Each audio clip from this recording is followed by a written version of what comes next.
Hello and welcome!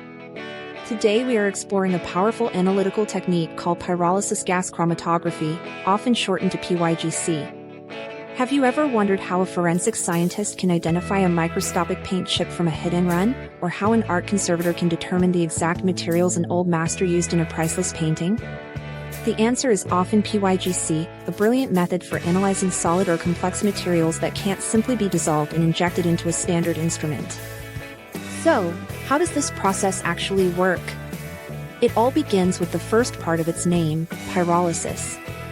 This is a process where a tiny sample of material is heated to an extremely high temperature, sometimes over 600 degrees Celsius, all while being in an inert atmosphere, which means there is no oxygen present. This lack of oxygen is critical because it prevents the sample from burning into ash. Instead of combusting, the material's large, complex molecules are forced to break apart, or decompose, into smaller, more stable, and volatile fragments. Think of it like taking a complex Lego castle and dropping it. It shatters into a predictable pattern of smaller bricks and pieces.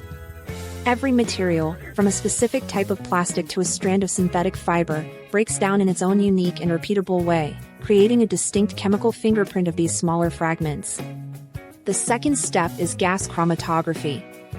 As soon as these fragments are created, they are in a gas form and are immediately swept into a gas chromatograph, or GC.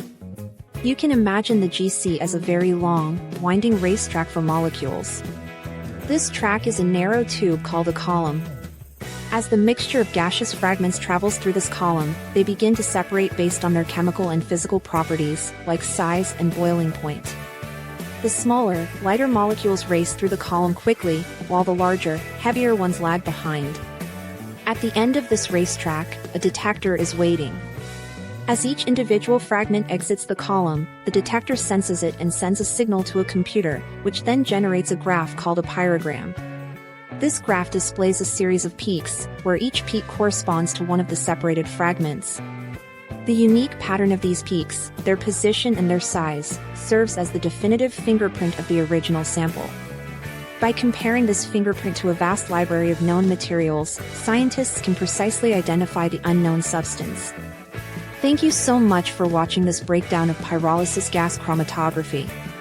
If you found this explanation useful and want to see more videos demystifying science, please consider liking this video and subscribing to the channel.